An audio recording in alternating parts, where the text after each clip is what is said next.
اسباغ الوضو 105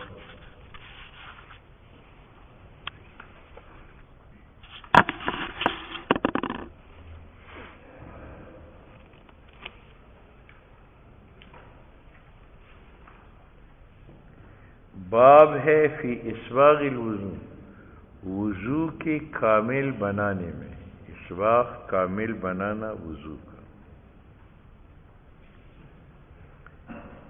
اس مسئلہ میں کوئی اختلاف نہیں ہے، صرف اسباغ الوضو کے بارے میں معارف السنن نے لکھا ہے کہ کامل وضو سے مراد کیا ہے؟ تسلیس الغسل فی الاعضاء، کہ ہر عضو کو 3 بار دو۔ منہ کو دھونا ہے تو 3 بار لپ ڈالو، ہاتھ کو دھونا ہے تو 3 بار کرو، پاؤں دھونا ہے تو 3 بار کرو۔ مسح میں 3 بار سنت نہیں ہے، کیونکہ مسح کا فرض ہوتا ہے مقدار ربع تک، باقی سر تکمیل کے لیے ہے، تو 1 بار پورا مسح جو ہے یہ اسباغ المسح ہے، ٹھیک ہے۔ تو انہوں نے کہا کہ اسباغ الوضو سے مراد ہے غسل اعضاء وضو کا 3 مرار،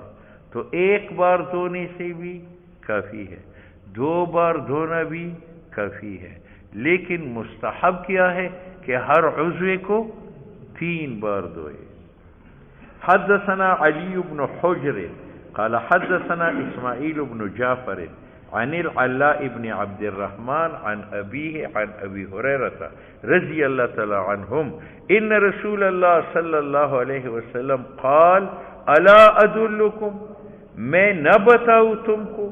على ما ایسی چیز یمحو اللہ بہ الخطایا کہ مٹھائے اللہ اس کے ذریعہ گناہوں کو، ویرفع بہ الدرجات اور اللہ بلند کرے اس کے ذریعہ جنتی درجات کو، یعنی جتنے وہ اعمال زیادہ کرو گے اتنے درجات بلند ہوتے جائیں گے۔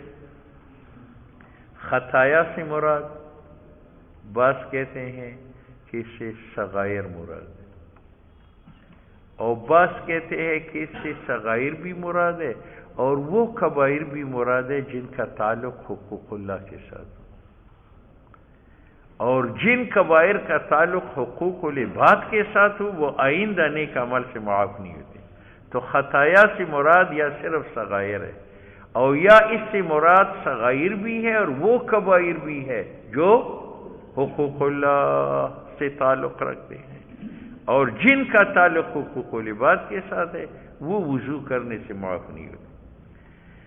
الا خبردار، ادلکم میں تمہیں خبر دیتا ہوں، علامہ ایسے نیک اعمال پر یمحو اللہ کہ مٹھائے اللہ اس کے ذریعہ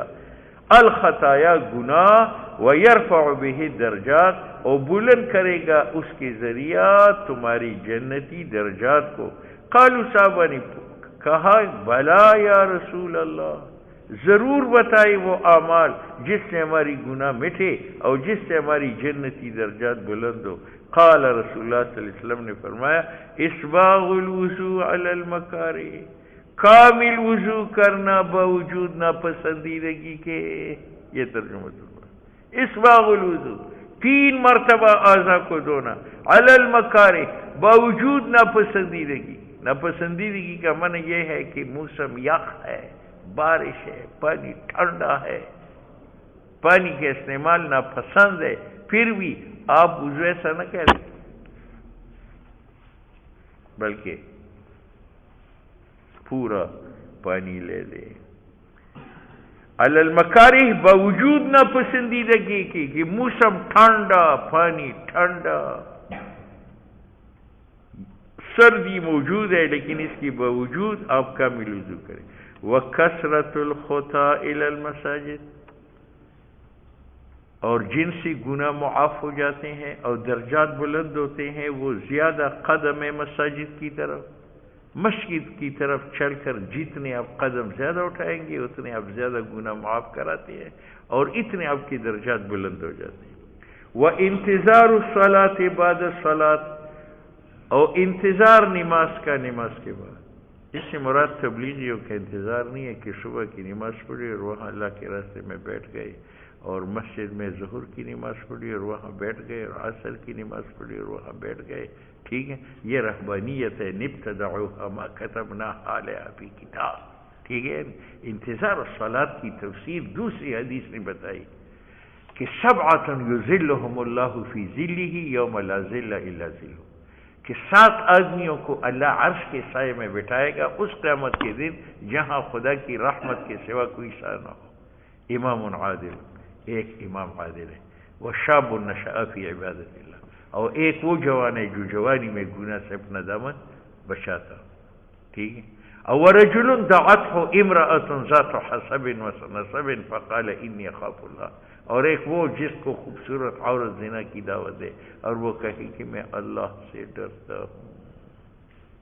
اور ایک ورجل قلبه معلق بالمسجد، اور وہ آدمی جو صبح کی نماز پڑھے اور اپنے کاروبار پر جائے لیکن دل مسجد کے ساتھ ہے کہ زور کی اذان ہو جائے گی، کام چھوڑ کر نماز پڑھو گا،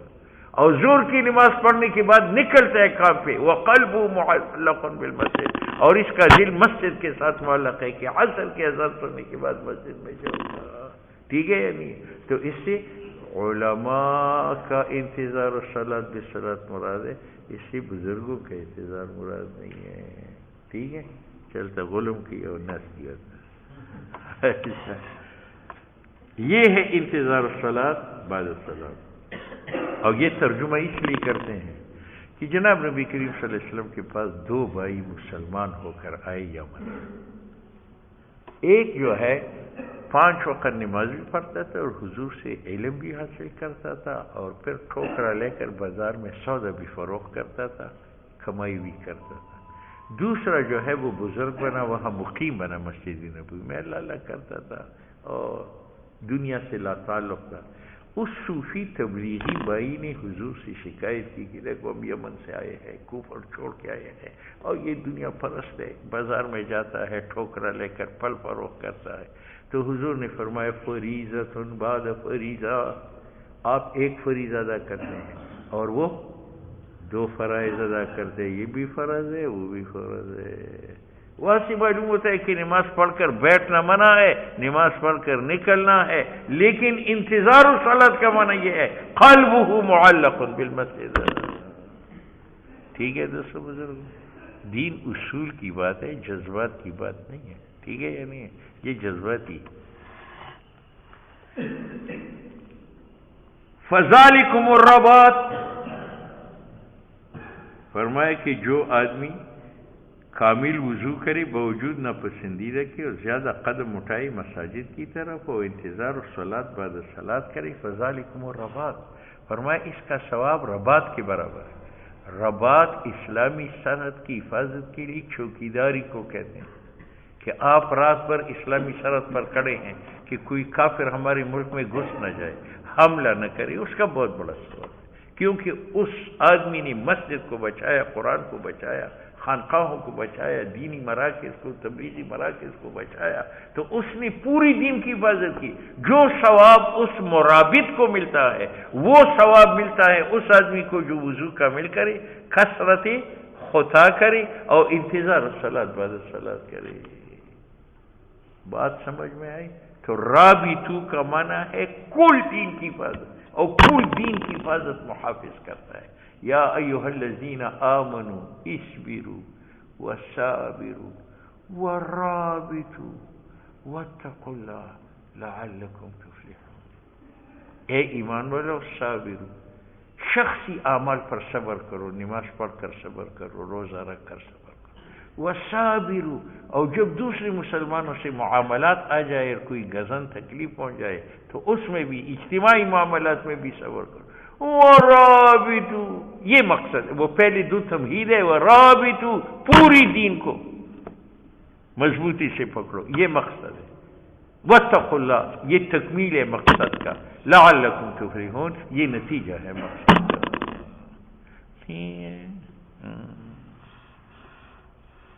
وفي الباب عن علي وعبد الله بن عمر وابن عباس وعبيدة ويقال عبيدة بن عمر وعائشة وعبد الرحمن بن عائش وأنس رضي الله تعالى عنهم قال ابو عیسیٰ، حدیث ابو ہریرہ کا جو میں نے روایت باب میں نقل کی، حدیث حسن صحیح۔ علا ابن عبد الرحمن کی کنیت ہے ابن یعقوب جوہنی، یہ ثقہ ہے عند اہل الحدیث۔